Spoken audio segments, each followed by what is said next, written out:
নমস্কার সবাইকে। আমাদের নতুন একটা ভিডিওতে সবাইকে স্বাগত জানাই।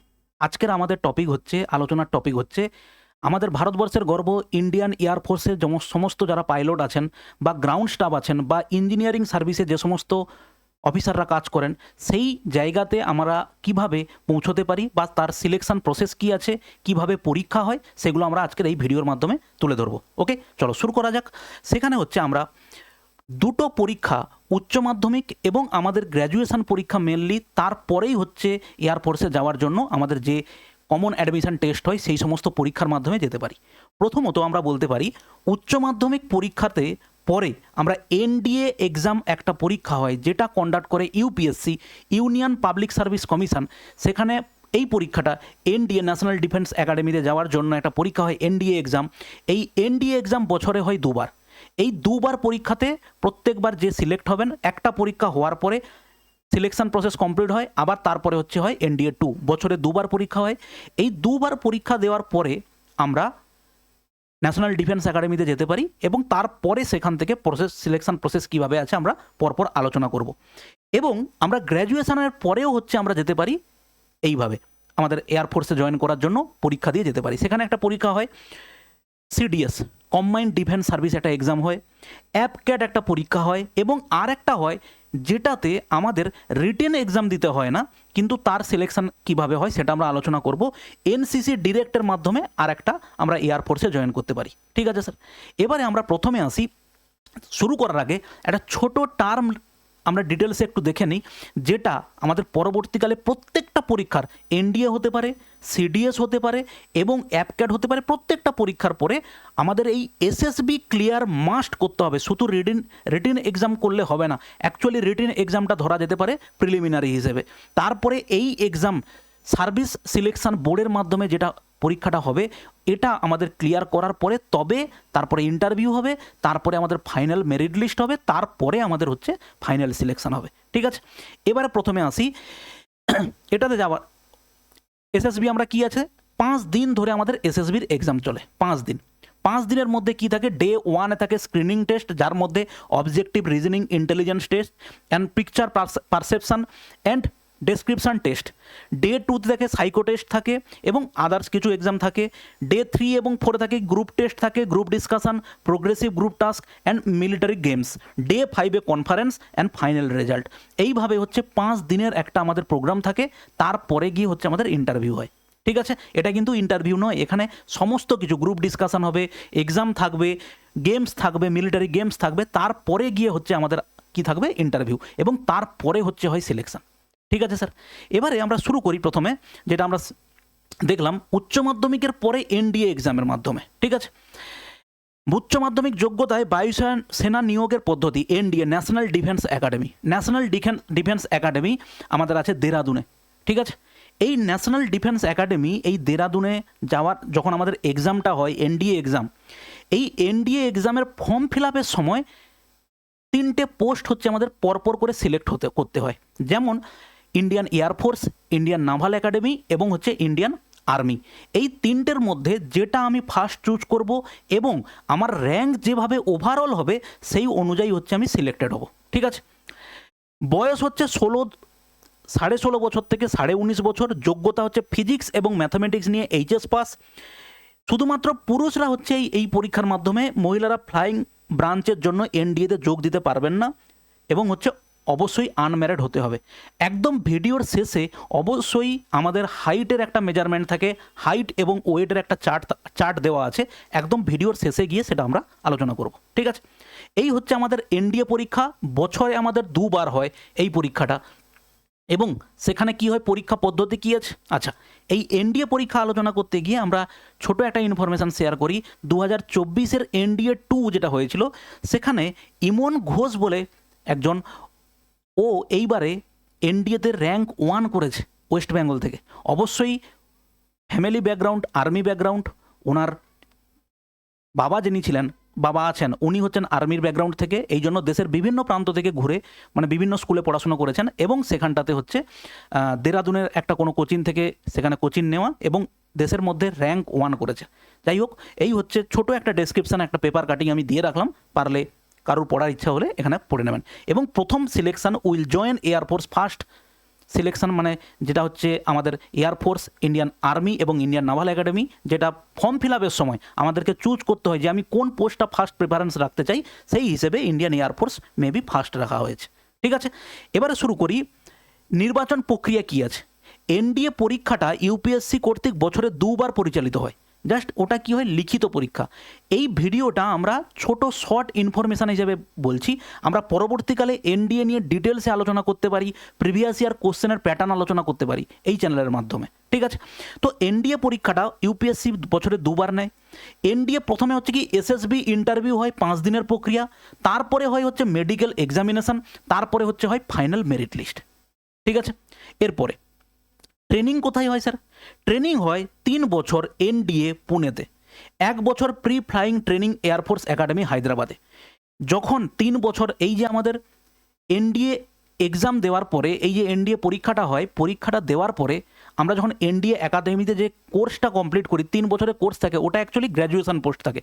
ওটা হয়ে গেলেই কিন্তু আমাদের কোনোভাবে কমিশন হওয়া যায় না, মানে অফিসার হিসেবে কমিশন হওয়া যায় না। তারপরে এই 3 বছরের পরে এনডিএতে থাকার পরে তারপরে আমাদেরকে যেতে হয় কোথায়, বিভিন্ন, কেউ যদি ইন্ডিয়ান আর্মিতে সিলেক্ট হন, কেউ যদি ইন্ডিয়ান এয়ারফোর্সে সিলেক্ট হন, কেউ যদি ইন্ডিয়ান নাভাল একাডেমিতে সিলেক্ট হন, তার জন্য আলাদা আলাদা ট্রেনিং ইনস্টিটিউট আছে।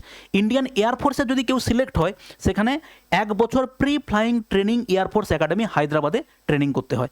তারপরে গিয়ে হচ্ছে আমাদের কমিশন হয়। এবং এর মধ্যে অনেক ছোট ছোট প্রসেস আছে, কিন্তু একবার এনডিএ ক্লিয়ার করে যদি ঢুকে যাওয়া যায়, এরকম নয় যে এনডিএ ক্লিয়ার করেছি, 3 বছর আমি পড়েছি, তারপরে আমাকে বের করে দেওয়া হলো, আমি সিলেক্ট হলাম না, এরকম ব্যাপার নয়। কিন্তু এনডিএ সিলেক্ট হওয়ার পরেই কিন্তু এক্সাম হওয়ার পরে সিলেক্ট হয়ে ন্যাশনাল ডিফেন্স একাডেমিতে যাওয়া মানেই তারপরে আমি অবশ্যই আমি আমার যে একাডেমিতে বা আমি যেটা সিলেক্ট করেছি, এয়ারফোর্স বা ইন্ডিয়ান আর্মি বা ইন্ডিয়ান নাভাল একাডেমি, যেখানে সিলেক্ট করেছি আমার পোস্টিং সেখানেই হবে। ঠিক আছে, দেখো গ্র্যাজুয়েশন যোগ্যতায় বায়ুসেনা নিয়োগের পদ্ধতি। এটা আমরা প্রথমে দেখলাম কি স্যার, প্রথমে দেখলাম আমরা 12 পাসের পরে কিভাবে আমরা এয়ারফোর্সে জয়েন করতে পারি, তার একটা রাস্তা দেখলাম।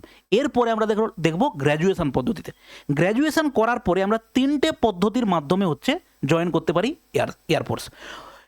অ্যাপক্যাট দ্বারা, সিডিএস দ্বারা এবং এনসিসির দ্বারা ডিরেক্ট নিয়োগ করা হয় এই এয়ারফোর্সে।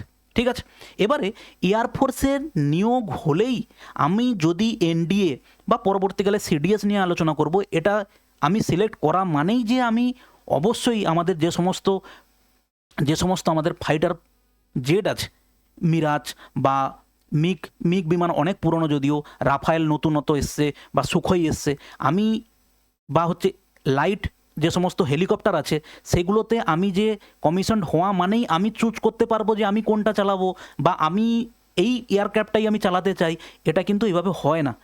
আগে এয়ারফোর্স একাডেমিতে ঢোকার পরে, তারপর ট্রেনিং হওয়ার পরে পরপর কিছু কিছু প্রসেস আছে, সেই প্রসেসের মাধ্যমে একটা একটা স্টেপ যাওয়ার পরে তারপরে কে কোন জায়গাতে সিলেক্ট হবে।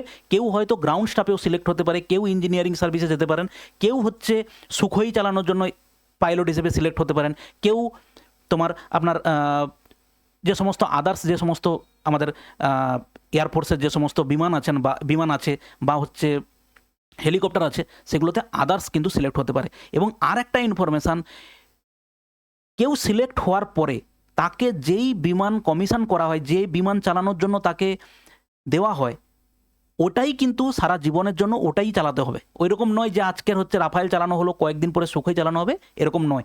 পরবর্তীকালে হয়তো কিছু সামান্য চেঞ্জের কারণে হয়তো একটা থেকে আর একটাতে শিফট হতে পারে, কিন্তু মেনলি আমি যতটুকু জানি সেটা হচ্ছে কিন্তু এইভাবেই একটা যেটা নির্ধারণ হবে সেটা নিয়েই হচ্ছে চালাতে হবে। ওকে, এবার দেখা যাক এয়ারফোর্স কমন অ্যাডমিশন টেস্ট, যেটাকে অ্যাপক্যাট বলা হচ্ছে, এটা কিন্তু হয়, এটাও বছরে 2বার হয়। ঠিক আছে, 20 থেকে 24 বছর বয়স যাদের আছে তারা করতে পারে। কর্পোরাল হোল্ডারদের জন্য 26 বছর অবধি। কর্পোরাল হোল্ডার কারা? কর্পোরাল হোল্ডার হচ্ছে যে সমস্ত এই সমস্ত একাডেমিতে কিছু পর্যবেক্ষণের জন্য কারু রাখা হয়, তাদেরকে বলা হচ্ছে কর্পোরাল হোল্ডার। ওটা নিয়ে ডিটেলস বা আমি বললাম, কেউ চাইলে অবশ্যই গুগল করে নিতে পারেন যে কর্পোরাল হোল্ডার কারা হন। ঠিক আছে, এখানে কি হয়, যোগ্যতা গ্র্যাজুয়েশন লেভেলে 60% মার্কস অবশ্যই থাকতে হবে। এর সাথে উচ্চ মাধ্যমিক স্তরে ফিজিক্স এবং ম্যাথ অথবা বিই অথবা বিটেক যে কোনো বিষয়ে 60% মার্কস অবশ্যই থাকতে হবে। এবং এখানে কি আছে, মেল ফিমেল উভয়ই এখানে অ্যাপ্লাই করতে পারে এবং অবশ্যই আনম্যারিড হতে হবে। ঠিক আছে, এরপরে নির্বাচন পরীক্ষা কি হয়, এই অ্যাপ ক্যাট এটা হচ্ছে এয়ারফোর্স একাডেমির দ্বারাই হচ্ছে পরীক্ষাটা কন্ডাক্ট করা হয়। যেমন আমাদের এনডিএস সিডিএস পরীক্ষা কন্ডাক্ট হয় কার দ্বারা, ইউপিএসসির দ্বারা, কিন্তু অ্যাপ ক্যাট আমাদের হচ্ছে পরীক্ষা, অ্যাপ ক্যাট পরীক্ষাটা কন্ডাক্ট করে, অ্যাপ ক্যাট পরীক্ষাটা কিন্তু এয়ারফোর্স একাডেমি দ্বারাই হচ্ছে পরিচালিত হয়। ইন্টারভিউ হয় এয়ারফোর্স সিলেকশন বোর্ড এএফএসবি দ্বারা, মেডিকেল এক্সামিনেশন এবং ফাইনাল মেরিট লিস্টের তারপরেই হচ্ছে তৈরি হয়।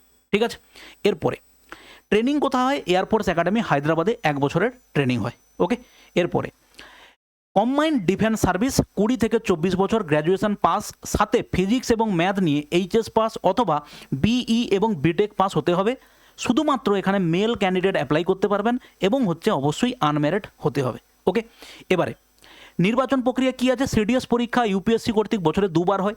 সিডিএস এবং এনডিএ একই সঙ্গেই হচ্ছে ফর্ম ফিল আপ হয়, সিডিএস এবং এনডিএ একই সময়ে ফর্ম ফিল আপ হয়, পরীক্ষাও একই সময়েই হয়। ওকে, এবারে হচ্ছে কি এসএসবি ইন্টারভিউ হয়, মেডিকেল এক্সামিনেশন হয়, তারপরে ফাইনাল মেরিট লিস্ট হয়। আচ্ছা, ট্রেনিং কোথায় হয়, সেই এয়ারফোর্স একাডেমি হায়দ্রাবাদ, 1 বছরের ট্রেনিং থাকে। NCC special entry flying branch, বয়স 20 থেকে 24 বছরের মধ্যে, যোগ্যতা গ্র্যাজুয়েশন লেভেলে 60% মার্কস থাকতে হবে, এর সাথে উচ্চ মাধ্যমিক স্তরে ফিজিক্স এবং ম্যাথ নিয়ে পড়ে থাকতে হবে এবং অবশ্যই এনসিসির এয়ার উইংসের সি সার্টিফিকেট থাকতে হবে।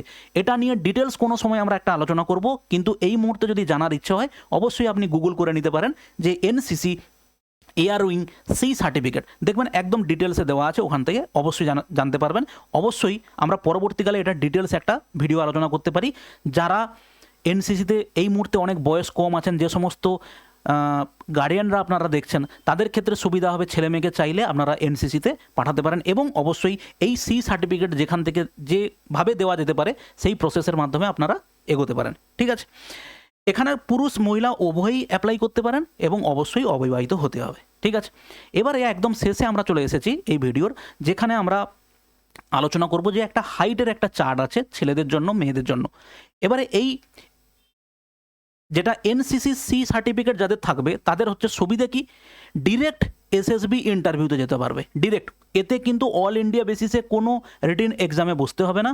এই এসএসবি যেটা আছে সার্ভিস সিলেকশন বোর্ড, তাদের একদম সরাসরি ওখানে হবে মেডিকেল এক্সামিনেশান এবং ফাইনাল মেরিট লিস্ট। ওকে, এবারে এইটা হচ্ছে আমাদের একটা চার্ট দেওয়া আছে, যেটা air force height weight standard for female, এটা হচ্ছে ফিমেলের জন্য হাইট 148 থেকে 151 হলে তার ওয়েট এটা হওয়া উচিত।